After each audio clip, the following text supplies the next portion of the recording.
음, 아침에 보통 제가 두 개 정도 평론을 하는데, 오늘 아까 이제 하나 했고, 또 하나를 하자면 여러분, 노동 문제 얘기 좀 할게요.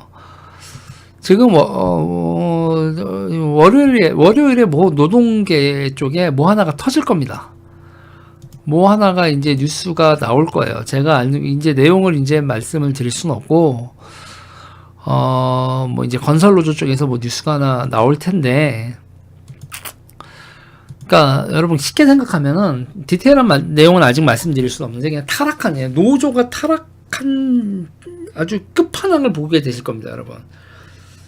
자, 여러분 근데 이제 제가 이제 건설 노조, 택배 노조 그리고 이제 그 장애인 탈시설화 이런 문제들을 얘기하는데 이거를 되게 보수분들이 가볍게 여기는데 말이죠. 여러분 이거 나라 망합니다. 이거 방치하면 나라가 망합니다. 자, 왜 망하는지 설명을 드릴게요. 첫 번째로, 건설 노조가 카르텔화 됐다. 건설 노조가 카르텔화 됐다. 그래서 거기서 이제 엄청나게, 해먹기도 하고, 뭐도 하고, 뭐 기타 등등 한다. 자, 여기서 멈추면은, 나라 망한다라는 게 미친 소리가 되는 거고, 생각을 해보세요. 올해부터 우리는 저출산 절벽을 맞이하게 됩니다. 무슨 얘기냐면, 우리가 저출산을 왜 하냐라고 해서 저출산이 좋은 점이 뭐예요? 아주 간단하게 얘기하면 육아비가 안 들잖아요. 애를 안 낳으면 애 키우는데 들어가는 돈이 안 들잖아요. 그거거든요. 본질은 그거에 있단 말이에요. 그런데 그러다가 애들이 돈을 벌기 시작하는 20살 때부터는 그러면 이제는 여러분 어머나 미래에 투자를 안 하게 되는 거죠. 애를 키운다는 건 나라로 보나 우리에게 있어서 미래에 대한 투자인데 그걸 여러분 우리가 안 한 거야. 어차피 나 나이 먹어서 생존하기도 버거운데 애까지 키우면서 어떻게 해? 라고 우리가 사회와 개인들이 결국 애를 안 낳고 저출산 상황이 이제 노동력 부족이라는 절벽. 일단은 첫 번째로 대학들이 신입생이 없어져서 대학들이 줄줄이 문을 닫는 사태가 벌어지고 그 다음에는 군대에 뽑을 대상이 없어지고 그 다음에 노동시장에 인력이 없어지는 거예요. 지금 이게 우리가 이제 쓰나미처럼 몰려들기 시작을 해요. 20만 명이 부족하다, 30만 명이 부족하다, 40만 명이 부족하다. 나중에 가면 여러분 이대로 가면 60만 명이 부족한 매년 신규 인력이 부족한 사태가 벌어집니다. 이게 우리나라가 최소 지금부터 출산율이나 기타 등의 문제를 해결한다고 해도 앞으로 20년 동안 시달릴 일이에요. 지금 외국인 노동자 여러분 합법적으로 들어와 있는 사람만 해도 200만이 넘고요. 합법, 불법 다 합치면 여러분 한 300만 이상으로 보는데 매년 올해 내년 앞으로 40만 명 이상씩 40만 명 50만 명씩 늘어날 예정입니다. 자, 노무현 대통령이 됐던 데가 2002년이고요. 그로부터 20년이 지났어요. 지금 2022년이 됐어요. 지금으로부터 20년이 지나가면 외국인 노동자는 1000만 명이 넘어갑니다. 외국인 노동자가 1000만 명이 넘어가는 일이 20년 후에는 벌어져요. 와우! 그랬는데 그 외국인 노동자들이 처음에 여러분 장악하게 되는 게 건설 노조 이런 걸 장악을 하게 됩니다. 그러면 여러분 인종 문제도 발생할 수 있고요. 사회 불안정이 발생을 하겠죠.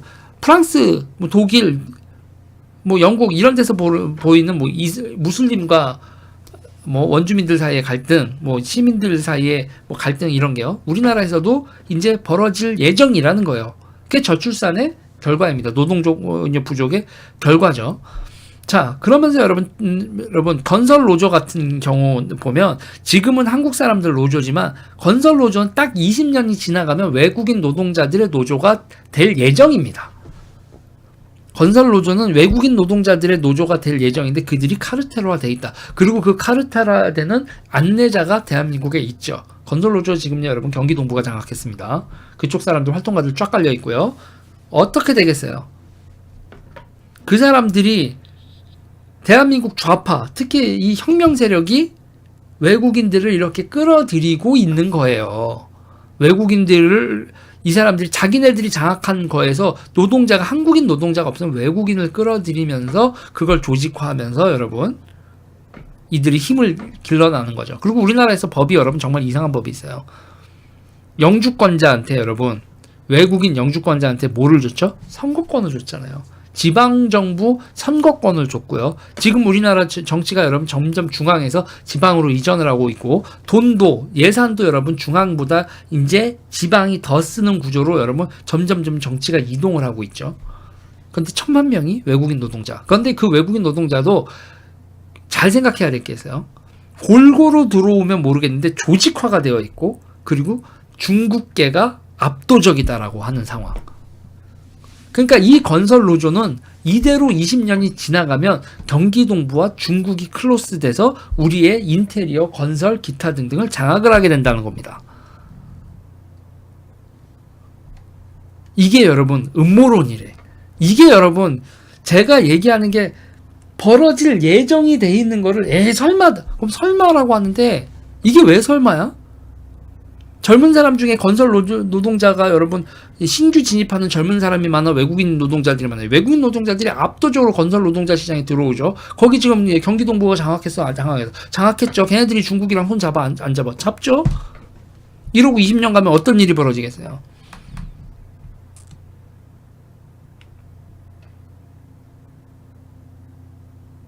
어떤 일이 벌어지겠냐고요. 그럼 중국이 그냥 외국인 노동자들이 그냥 들어갔다 하겠어요? 중국 공안, 중국 정보당국이 돼서 대한민국을 뒤흔들 수 있는 정치 조직으로 이거를 만들겠어요? 안 만들겠어요? 그리고 지방선거, 선거권으로 멈추겠어요? 아니면은 국회의원, 대통령 선거까지 자기네들이 투표권 달라고 길바닥에 나와서 투쟁하는 일이 안 벌어지겠어요?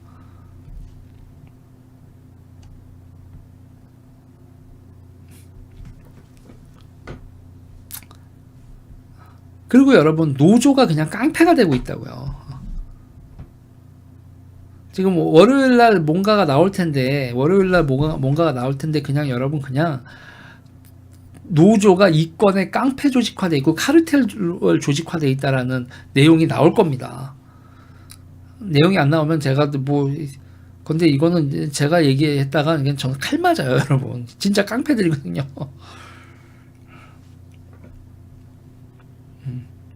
오지구요 지리구요 행님은 현장에 계신 분이, 건설 현장에 계시는 분이니까 이런 얘기. 요즘 베트남 인력도 들어와서 타 건설사는 베트남 통역자도 현장 배치했다. 네, 현재 이런 일이 벌어지고 있는 거죠. 근데 이제 저임금이 아닙니다, 여러분. 저임금이 아니에요. 지금 상태에서 우리가 할 수 있는 건 여러분 골고루예요. 그나마 골고루 들어오고 이들이 집단 행동을 못하게 하고, 노동관계법을 여러분 지금 노동관계법에서 손보지 않으면요 여러분 그냥 이 나라는 망하는 겁니다. 현대자동차가 떠나고요, 건설파는 외국인 노동자들이 장악을 하고요, 각종 플랫폼 노동자들도 점점 이렇게 지금 민주노총이 그러니까 대한민국의 경제를 재벌들이 장악하는 게 아니라, 재벌들은 그냥 그 글로벌리스트로 떠다니고 대한민국의 내수나 여기를 장악하는 거는 그냥 빨갱이들이 완전히 장악하는 사태가 벌어진다고요. 이대로 몇 년만 가면, 10년만 가면 그런 일이 벌어집니다, 여러분. 10년만 가면 그런 일이 벌어지고 20년이 지나가면 이 나라는 진짜 망조가 든 나라가 돼요. 이렇게 얘기를 해도 문제는 뭔지 아세요? 보수 정당 사람들이요 이런 걸요 전혀 관심이 없어요. 왜? 지새끼들 얘기가 아니거든요. 국민의힘은 여러분 보수 정당이 아니에요. 보수 정당, 제가 이제 단언코 얘기하는데 국민의힘은 여러분 보수 정당 아닙니다. 그냥 호족 정당이고 지네들 밥 벌어먹고 지네 출세하고 지네 이권 확보하는 정당이지 얘네들은 보수 정당 아니에요. 윤석열 당선인은 대통령 되고 나서 진짜 이 국민의힘 이 인간들 때문에 고생 오지게 할 겁니다. 그렇다고 전 대놓고 얘기하는데 김한길, 안철수 이런 분들도 엄청 스윗하시기 때문에 이분들도 보수 아니죠. 대한민국 국채를 지키고 이 나라의 근본을 지키려고 하는 보수 세력이 아예 없어요, 대한민국엔. 그리고 이번 선거에서도 보면 캠페인 능력도 없어요. 선거 운동을 할 수 있는 능력도 없어요. 왜 이번에 그렇게 국민들이 이 문재인 정부에 대해서 심판하겠다는 여론이 이 정도인데도, 그런데 0.74%밖에 못 이겼는데요. 캠페인 능력이 없어서 그래요. 딱 와서 캠페인 한다고 오는데 외모나 기타 등등 꼰꼰 열매를 드신 분들이 와가지고 윤석열 그러니까 이게 오히려 캠페인이 벌어지면서 여러분 지지율이 떨어지는 거야. 국민의힘이 캠페인 능력을 상실했다고. 그래서 여러분 이번 지방선거도 완패를 할 가능성이 대단히 높아요. 정말 후보자들부터 시작을 해서 정당의 이데올로기로부터 해서 교육에서 여기 싹 다 갈아엎지 않으면 그냥 이 당은 대한민국을 지킬 수 있는 능력 자체, 주사파랑 싸울, 그 요번에서 전장현 사태에서 내가 거의 또 먹여줬잖아. 이건 여러분, 이건 거의 그냥 입안에 딱 넣어준 거예요. 그런데 씹지를 않네? 전장현을 받아칠 수 있는 거를 씹어도 줬더니, 어머, 이거는 이거 너무 써요. 나 좌파한테 칭찬받고 싶어요. 장애인들한테 그러면 안 돼. 이준석 욕해야지. 칭찬받아야지. 와, 소스윗해. 그냥 정치 집단이 아니야. 그러니까 냉정하게 유튜브 스피커부터 시작해서 그 지지자들, 저도 유튜브를 하고 있지만 지지자들들, 국회의원들 말로만 보수 뭐 반공 어쩌고저쩌고 실질적으로 뭐가 뭔지도 모르고 어떤 게 그래 반공 빨갱이가 싫어. 그럼 지금 무엇을 해야 됩니까? 전장현을 반대해야 됩니다. 이러면 그게 뭐 나는 준석이가 싫어요. 그냥 말을 안 하는 게 낫지. 이제 말을 안 하는 게 날 정도로 한심노화지경입니다. 그래도 어떡하겠어요. 열심히 해야죠.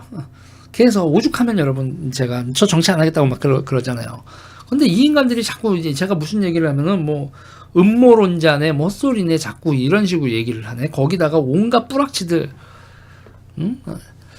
아니 주사파였었던 인간들의 가장 큰 문제는 뭐냐면 자기들이 젊었을 때 여러분 한 행동에 대해서 자꾸 합리화를 해. 니네 빨갱이 짓 한 거 반역 짓 한 거고 별로 민주화한 것도 아니거든. 근데 그거를 그래 놓고서 나라는 인간 자체가 너무 불편하다 이거지.